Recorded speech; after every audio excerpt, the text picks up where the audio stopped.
here's what really hit me on the campaign. And I was telling our family, I've got 4 kids, and they're 35 to 25, and just incredible people. And my wife is wonderful. I'm really incredibly blessed with all of that.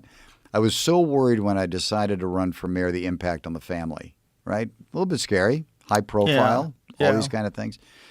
It ended up being the greatest experience. And we would go into neighborhoods, hardworking neighborhoods of people that just wanted the ability to work hard and live their life, that would just want the ability to allow their daughter to be able to walk to school on her own and not have to walk around an encampment or for fear that there'd be somebody that would attack her on the way to school, right? The most basic things. And we'd give them a hug. You know, they would cry, we would cry, and I would tell the kids that cry is hope. And what we're seeing there is for the first time, there's actually somebody coming into their neighborhood, a neighborhood that historically doesn't vote in large chunks. So the politicians forget about them, right? Because they're not likely voters necessarily. But we were trying to mobilize it. And we were also trying to give a voice to people that don't have a voice. How inspiring that was for me. That's what fueled me. And you're right. I don't want a career as a politician. I want a career of being able to give back and help and take the group of people that have the least voice but are some of the hardest working people of our society and give them an opportunity to grow.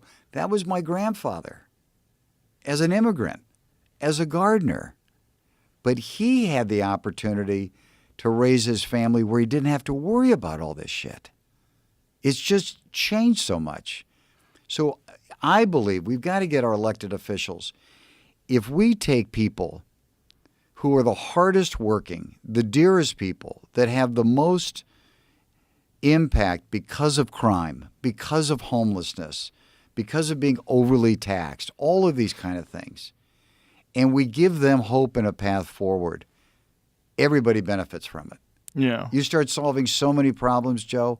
There's a little school in the middle of the heart of the worst part of Los Angeles with the homelessness in Skid Row, and it's called Para los Niños.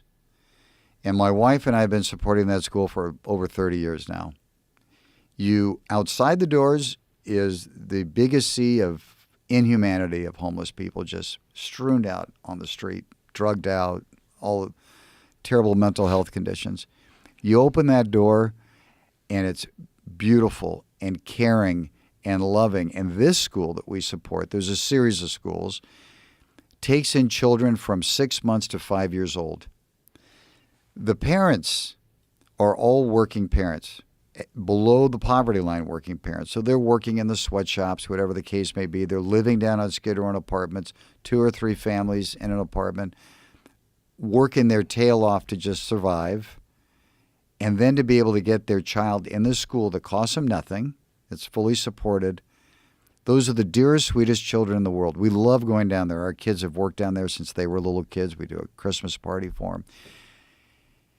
And what gives us such joy is seeing the hope in their eyes. And I know it sounds corny, but it's such an important path that we've got to get our elected officials to be more supportive of that and get more of these kind of schools and give more of these families the opportunity to do well because they want to do well.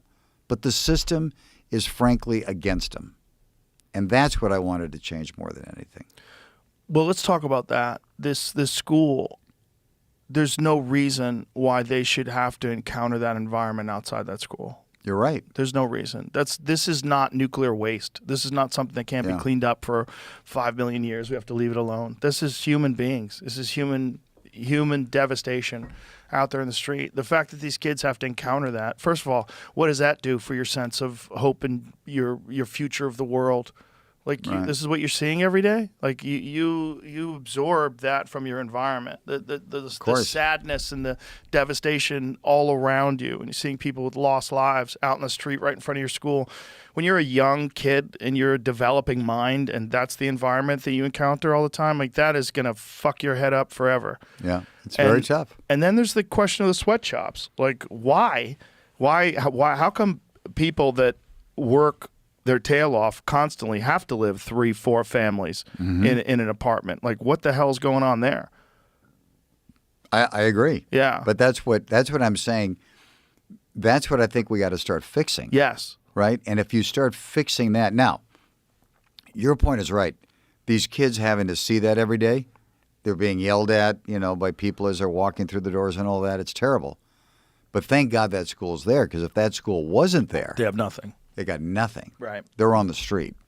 No, it's amazing. But I mean, the problem outside the school, that should be fixed. That should be a public health issue. I mean, if you were the future human beings, if you want to look at this country and you want to make America a great place, what you want is less people that are going to lose at life. You want less losers. The best chance you can have less losers is start them off on a good path when they're young.